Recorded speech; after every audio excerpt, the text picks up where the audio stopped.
estudian las eventualidades de la política para poderla aplicar, sino que ellos le dan para adelante y solicitan un partido y van y cosas. Pero también en economía, estábamos hablando en la pausa, que hay una serie de cosas que no se averiguan. Por ejemplo, tú estás anunciando Everlast Door. Tú sabías que la mayoría de las torres y de esos miles de apartamentos que hacen, lo que es cocina, piso, marcos, puertas, sanitarios, se hacen con importadores que ellos hacen un intercambio. Dice, te doy un apartamento por la carpintería y la... Sí, la mayoría ocurre así. En el caso de los repuestos, a Lilian fue estafada vulgarmente por un cargador. Pero tú vas a distribuidora global en la Duarte, donde están amigos nuestros, y te dicen, ¿cuál tú quieres? Yo quiero un cargador. Mira, este es chino, te vale 300 pesos. Este es un original, ese es copia. Una copia fiel del original. Una copia fiel del original, que vale 1.200 pesos. Y ese es un original que vale 6.000 pesos. Entonces, las gomas. El único producto que a ti te venden con el 60 y 70% de descuento aquí, son las gomas de los carros. Si tú vas a un gomero y tú le dices, te compro 5 gomas, y tú dices, ¿cuánto valen? Dice, te valen a 15.000 pesos, pero te doy el 60% de descuento. ¿Así? Sí. Y tú compras 5 Michelin por 20.000 pesos, te viene por internet, 5 Michelin por internet, y aquí te venden 6 gomas chinas por 15.000 pesos. 6. Entonces, que hagan esos estudios también para que el consumidor vea cómo son las cosas. Hablando de esas cosas, tenemos hoy un invitado especial, don Cristino Emilio del Castillo, que va a hablar de su libro, que por cierto me echó unas gotas en los ojos, porque aquí se habla de soberanía, de constitución, de ley, de la ley de migración, de la ley del Tribunal Constitucional, de la incidencia económica, de que los dominicanos no podemos prescindir de los haitianos, de que los venezolanos son una migración que está supuesta a regresar cuando maten a Maduro, porque así es que dicen. En esta Navidad me recordó al exilio dominicano que todos los años se reunía en Puerto Rico, en Nueva York y en Venezuela. Se abrazaban y decían que este año volvamos a la República. Se pasaron 31 años felicitándose, todos los años, por la muerte de Trujillo. Y ninguno de ellos participó en la muerte de Trujillo. Tuvo que venir a Estados Unidos y darle las armas a un grupo de patriotas. Entonces, todo eso se habla. Y me sirvió mucho migraciones, nacionalidad y soberanía del doctor Cristino del Castillo, que es especialista en Derecho Internacional. Además de que ustedes saben que es uno de los mejores comunicadores que tiene República Dominicana. Doctor, déjelo así, doctor. Doctor, ¿qué lo hizo escribir un libro con su hijo Cristian?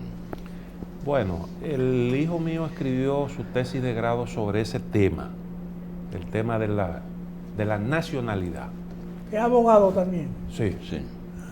Y cuando él presentó su trabajo, nosotros decidimos que podíamos hacer un libro sobre ese mismo tema, tomando como base esa investigación que él había hecho. Y yo hice mis aportes y eso lo publicamos porque entendíamos que el tema de las migraciones es hoy en día un tema relevante, es uno de los problemas globales. ¿Cómo se enfoca el libro? ¿En forma global o en forma nacional? No, o sea, el problema son, el objeto de estudio principal son los flujos migratorios desde Haití hacia República Dominicana, la migración haitiana. Ahora, para entender el problema es necesario estudiar el contexto. estudiar los flujos migratorios, el problema migratorio a nivel global, porque las migraciones se están globalizando. ¿Y es un estudio imparcial o hay juicio de valores? No, nosotros creemos que es un estudio objetivo sobre una realidad y tratamos de no manejarnos con ningún tipo de prejuicio, absolutamente sin prejuicio ninguno.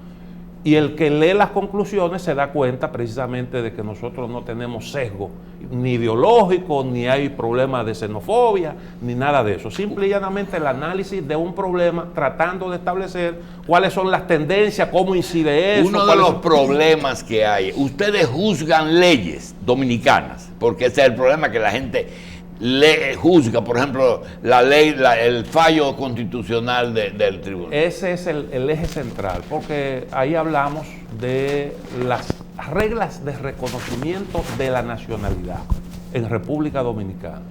Todo eso a propósito de los cuestionamientos que se estaban haciendo de esas reglas por parte de organismos internacionales, organizaciones no gubernamentales, y nosotros entendimos que era algo interesante establecer hasta dónde eso que nos estaban diciendo de que hay unos estándares internacionales, que esas normas están violentando, y entonces nos propusimos analizar las reglas de reconocimiento de la nacionalidad a la luz de lo que se hace en la mayoría de los países. Entonces hay un estudio ahí de derecho comparado, cómo se aborda el tema en distintas naciones, y yo creo que ese es uno de los... Y claro, la sentencia del Tribunal Constitucional, que mucho se habló aquí en República Dominicana, sin embargo tú no consigues un estudio a fondo sobre este tema, a pesar de que las migraciones tienen,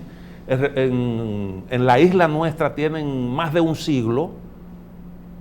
Son pocos los estudios que se han hecho profundos sobre ese problema. Tú te encuentras, por ejemplo, el caso de Brasil. En Brasil los haitianos comenzaron a ir el otro día, aprovechando una demanda extraordinaria que había de fuerza de trabajo, porque estaban construyendo unas obras para deportivas y habían unos compromisos internacionales y había que terminar eso. Y bueno, se estableció un flujo de haitianos hacia Brasil, recorriendo una parte importante de América del Sur. A Chile fueron muchos a raíz de los terremotos también, por ahí fue que comenzó. Y ese problema en Brasil, por lo menos yo conozco 3 libros, a pesar de que es un problema relativamente reciente y no tan grande como lo es para la República Dominicana, hay 3 estudios que yo conozco sobre ese problema, 3 libros. Señor del Y en el Castillo. caso de República Dominicana eso es un fenómeno poco estudiado, esa es la verdad. Y entonces todo eso sirvió de estímulo para nosotros embarcarnos en ese proyecto. ¿Y qué abordaje usted le dio al planteamiento de Jus Sanguinis y Jus Solis? Bueno, precisamente sobre eso es que versa el libro. Fundamentalmente tiene que ver con esa normativa que es en República Dominicana, que es en Latinoamérica, se pudiera decir que algo muy de la República Dominicana. Creo que República Dominicana, Chile y Colombia tenían una normativa parecida de reconocimiento de la nacionalidad. Nosotros nos apoyamos nosotros tenemos una combinación de Jus Sanguinis y Jus Solis, pero el asunto es, el tema de la discusión es lo relativo a esa exclusión que se hace, esa excepción que se hace a la regla del Jus Solis, que es la que impide que los hijos de ilegales residentes en República Dominicana no se le conceda la nacionalidad nuestra. Mire, doctor. Y entonces, sobre eso es que gira la sentencia del Tribunal Constitucional, y entonces el estudio se basa también en gran medida en el análisis de la sentencia. Mire, el artículo 20 de la Convención Americana de Derechos Humanos, también conocida como Pacto de San José, Sí. estableció que en caso de conflicto entre jus soli y jus sanguinis, prevalece este último, o la nacionalidad por filiación, es decir, no importando dónde nazca el individuo. Por eso yo creo que en parte la decisión del Tribunal Constitucional se basó en esto, y yo creo que es correcto que debe ser jus sanguinis, porque algunas veces se nace en un sitio pero no se tiene raíces. Mira, lo que pasa es una cosa, cada estado establece sus reglas de reconocimiento de la nacionalidad.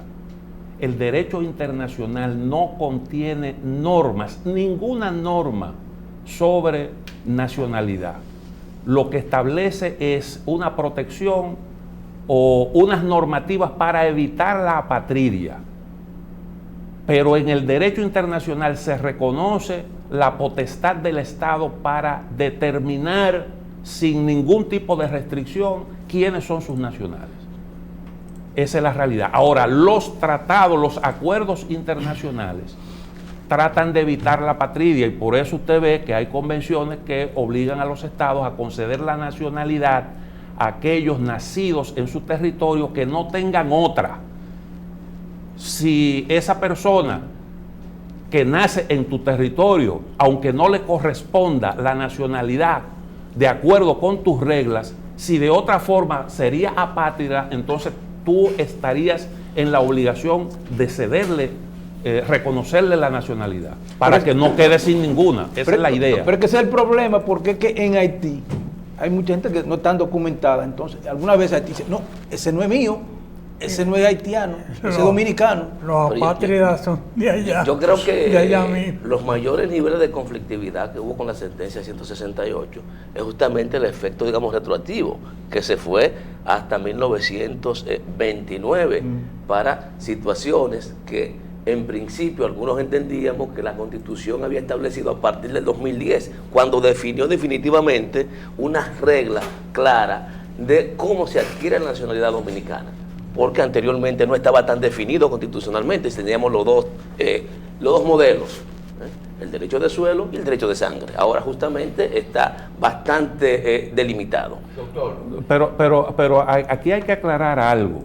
Cuando usted está decidiendo retroactivamente, tú decides retroactivamente cuando tú le aplicas a una situación del pasado una ley nueva. No fue el caso de República Dominicana. El Tribunal Constitucional estableció que todas las constituciones desde el año 1929 hasta la fecha tenían las mismas normas de reconocimiento de la nacionalidad. Y los ciudadanos extranjeros nacidos en República Dominicana que no tenían un estatus legal, los hijos de los que no tenían estatus legal, siempre fueron ciudadanos de aquel país, no de República Dominicana, conforme a nuestras reglas. Siempre fue así. Por tanto, el Tribunal Constitucional no decidió retroactivamente. Bien. Doctor, hay un tema que en medicina es claro para que lo entiendan la gente común, y es, cuando se habla de salud, se dice que la genética es importante, porque se van al origen del problema. En migración, la palabrita que más nos duele, nos molesta, es la palabra apátridas, que se está pensando que quien cree la apatridia es la República Dominicana. Y usted, por ejemplo, nació en lo que fue un batey en San Pedro, y sabe muy bien que los hijos de haitianos con los que convivimos en San Pedro de Macorís fueron haitianos y son haitianos de origen y son más dominicanos que nosotros, porque esa gente no tuvieron dificultades de ningún tipo. Pero la apatridia, fuera del libro, se podría establecer que fue creada por el mismo Haití cuando no documenta a su gente. Mire, la palabra apatridia, es decir, que no se sepa de dónde es. Apatridia es el que no tiene ninguna nacionalidad. No tiene patria, ¿verdad? No, o sea, no tiene origen. No le corresponde la nacionalidad de ningún estado. Titularmente. Desde el punto de vista legal, sí, estamos hablando. Desde el punto de vista legal. Pero usted nace en un sitio. Ahora, sí, exactamente. Pero desde el punto de vista legal, aunque usted haya nacido en un país, es probable que a usted no le toque la nacionalidad de ese país en donde usted nació. Depende de qué. La de su inmensa origen. mayoría de los países tienen normativas que así lo establecen. La inmensa mayoría. De los 193 países, 160 tienen ese tipo de normativa. Eso ¿Cuál? no es exclusivo de República ¿Cuál Dominicana. normativa? Que aunque usted nazca en su territorio, usted no necesariamente es nacional de ese país. Y eso búsquenlo en Europa. Los dominicanos, los hijos de dominicanos que nacen en España, aún sean legales, no nacen españoles. ¿Y Ahora, Estados ¿qué Unidos? pasa?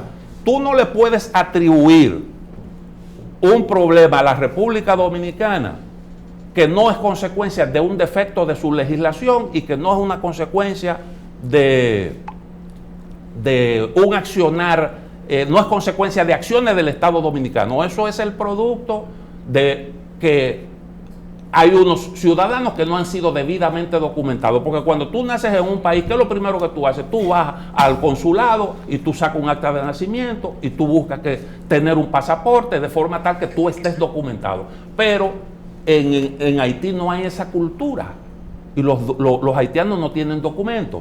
Bueno, hay muchos nacidos en el territorio de República Dominicana que usted lo puede considerar dominicanos por el hecho de que han vivido aquí todo el tiempo y tú pudieras decir, bueno, realmente hay que considerarlos dominicanos porque nunca han estado en Haití. Y esa es una realidad. Y por eso aquí se concibió una ley para resolver esos casos. Y yo creo que se actuó correctamente. Ahora, estamos hablando desde el punto de vista jurídico, que es otra cosa. Tú no puedes decir que como consecuencia de la falta de la indocumentación, tú vas a generar derecho a la nacionalidad. Doctor, pero yo necesito saber algo. Como usted se enfrascó en ese estudio, nuestra soberanía quedó fortalecida con la decisión del programa de regularización y esa sentencia 168. ¿Estamos más fortalecidos realmente? Yo creo que ese fue un ejercicio soberano de la República Dominicana, esa ley, porque los estados son los responsables del manejo de esas situaciones. Aquí había un problema que resolver, que era una cuestión de carácter humanitario. Un montón de gente que nació aquí y no era ni de aquí ni de allá, y era como si no existían.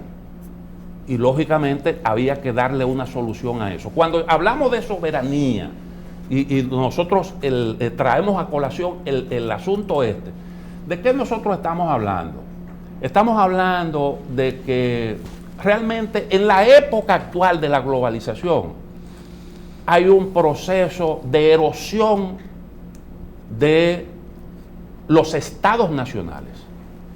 Hay un proceso de erosión de los estados nacionales y eso donde mejor se expresa es en el descontrol de las fronteras. Y las migraciones son un factor que contribuyen a profundizar ese proceso.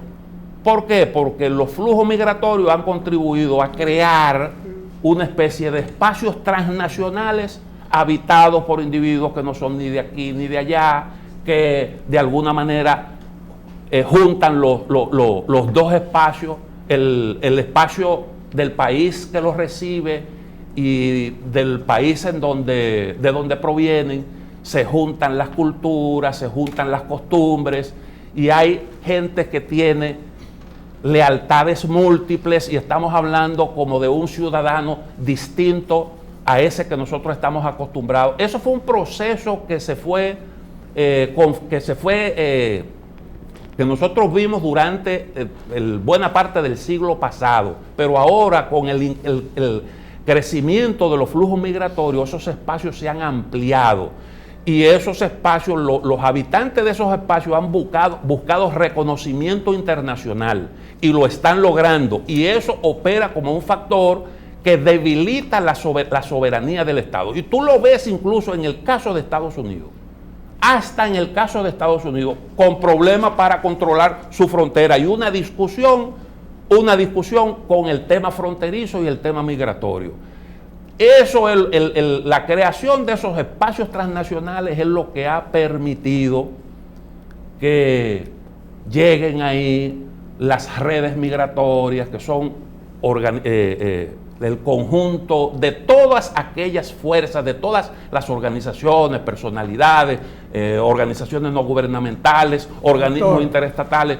Lo que yo he sostenido siempre es que son leyes de reciprocidad, primero, ante todo y sobre todo.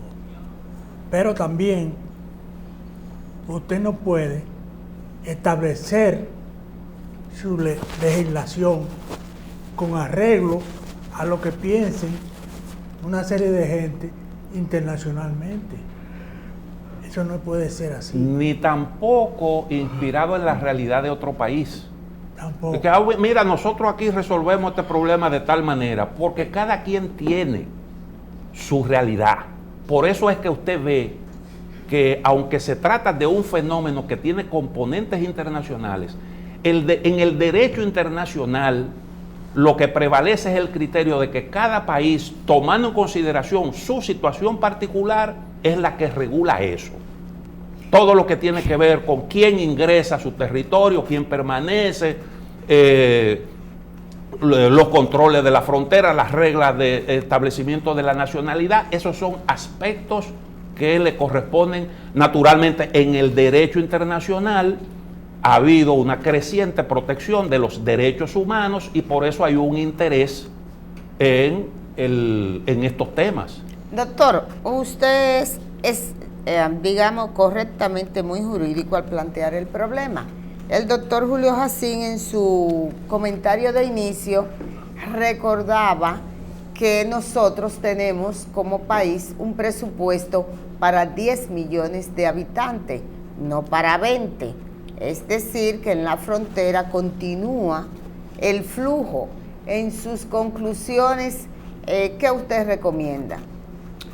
Mira, yo no soy anti-inmigrante, no lo soy, porque yo creo que los países tienen que tolerar ciertos niveles de migración y creo que eso puede contribuir, puede conectar perfectamente con las necesidades de desarrollo de los países.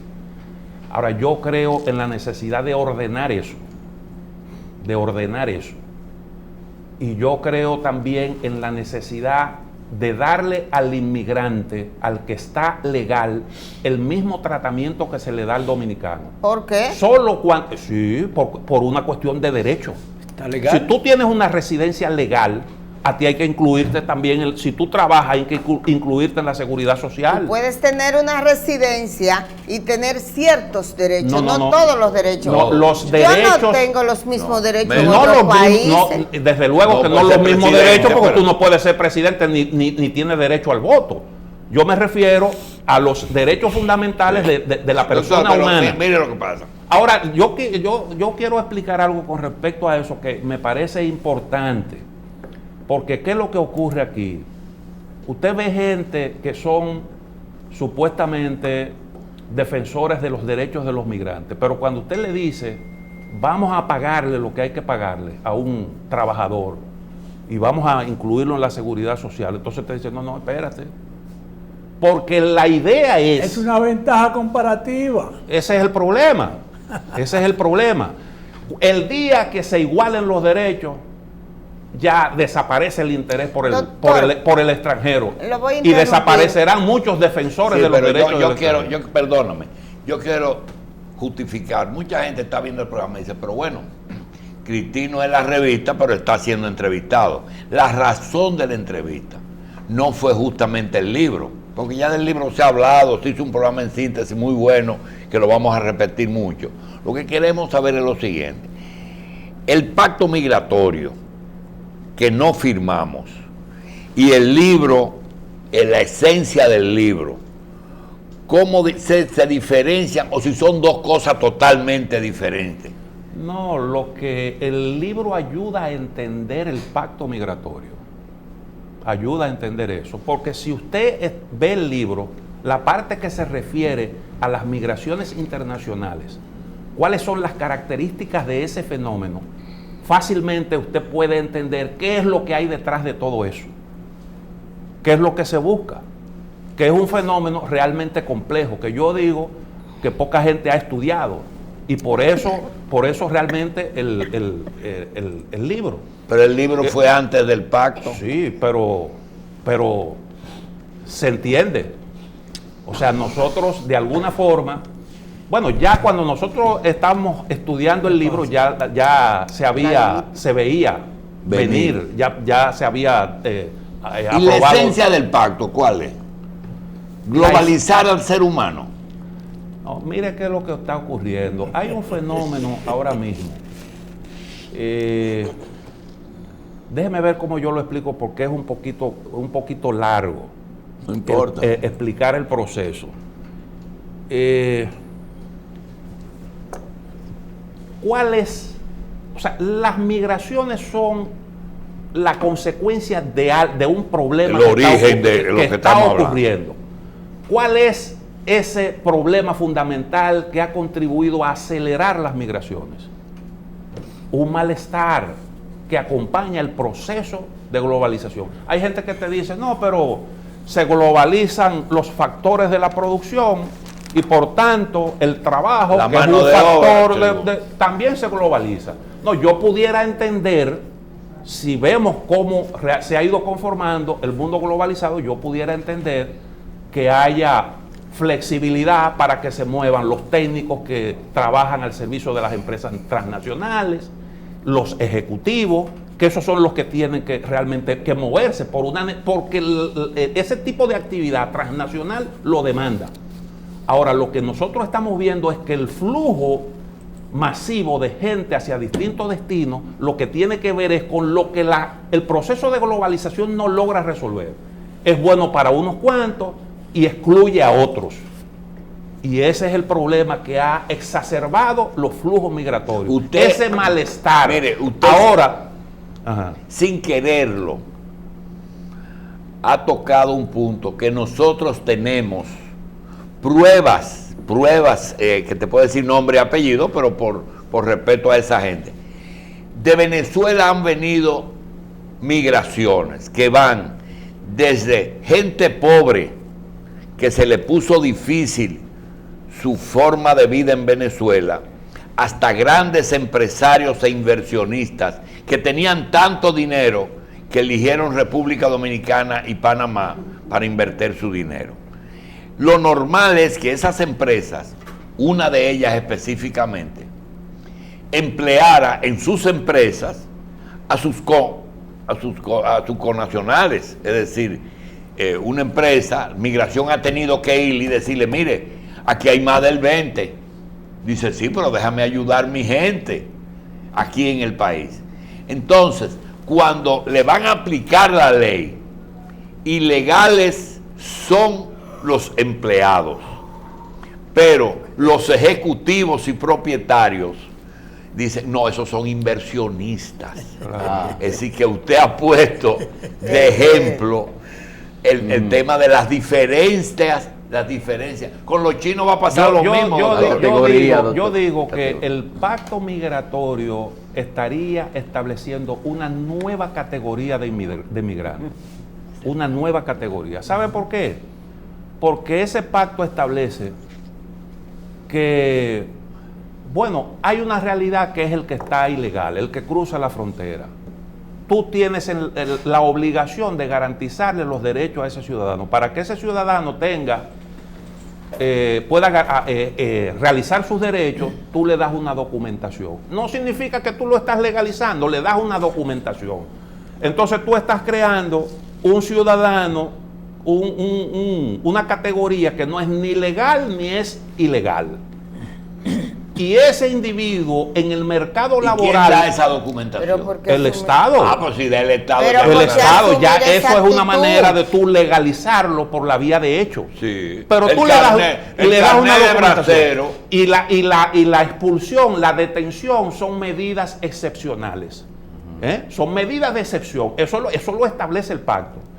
Entonces, ¿qué efecto tiene esto? ¿Qué efecto tiene a cualquiera de Estados Unidos por por una Ley de tránsito. ley de tránsito. Doctor, yo quiero... O ¿Qué por- efecto, o qué por una efecto pelea. tiene? ¿Qué efecto tiene el establecer esa diferencia? Que fue una de las cosas que criticó el gobierno chileno. Y dice, bueno, pero aquí no se distingue entre ilegales y legales. Y resulta que nosotros hemos estado promoviendo unos procesos migratorios sobre la base de nuestra legislación. ¿Qué va a pasar entonces con eso que han entrado por la vía correcta? Entonces tú estás Ahora ahora Chile llegó todo el mundo en avión, no llegó a pie. por lo menos una buena parte. Y en exacto. camiones, La inmensa doctor. mayoría, Todo el la mundo inmensa llegó en avión mayoría. y lo recibieron. Y lo, tenía bonito, pasaporte. y lo bonito de eso era que llegaron en avión y se sabía que era para quedarse. Y el Estado lo toleró. Ahora, ¿qué trae eso? ¿Cuál es la consecuencia de eso? La consecuencia de eso es que tú vas a tener unos ciudadanos de cuarta categoría, porque tú tienes los que son legales, los que son ilegales y esos que van, bueno, vas a tener ahora los cuasi legales.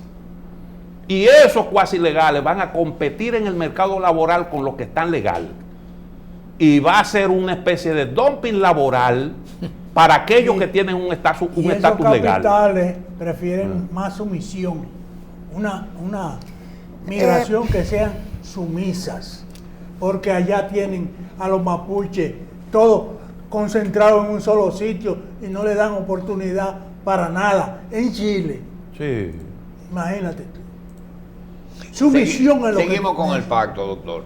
El pacto, no firmarlo cuando firmó todo el mundo menos 5 países.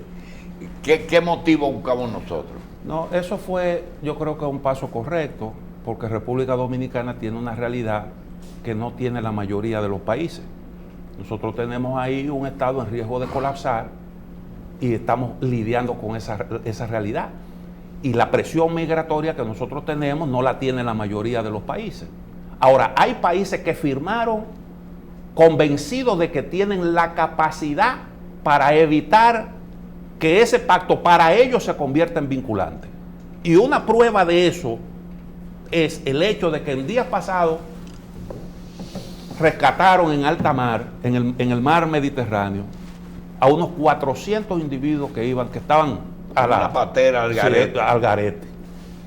Y entonces, cuando llegaron esos que fueron rescatados, ¿quiénes se negaron a recibirlo? Sí. Muchos de los que habían firmado el pacto. ¿Qué significa? Que lo firmaron sin tener la intención de cumplirlo a cabalidad.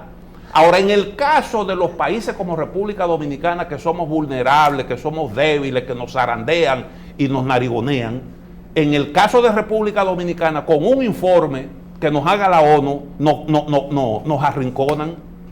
Y entonces ese es el problema. Yo creo que nosotros hicimos lo contrario, lo correcto, desligándonos de eso. Bien, doctor Castillo, nada más tenemos que cambiar de silla y hacemos una pausa. Porque al doctor Junior Espinosa y Arboleda, vamos a ver si un día de estos nos hace un programa sobre migraciones y coincidencias. Coincidir no es Él malo. tiene unos puntos de vista que yo sé que no coinciden del todo con los míos. Eso Eso ya yo lo percibí. Lo hemos hablado Eso ya yo- fuera. eso ya Eso está muy, eso yo lo percibí. muy claro. Eso es una discusión vieja que tenemos Claro. aquí entre nosotros los dominicanos. Es que él y yo tenemos muchas discusiones viejas pendientes. Muchas, pero muchas. Pero Usted es es bueno invitado eso. hoy. Es bueno eso. No, claro, Qué bueno. claro, pues los debates son buenos y la Seguro. confrontación de ideas. Bien.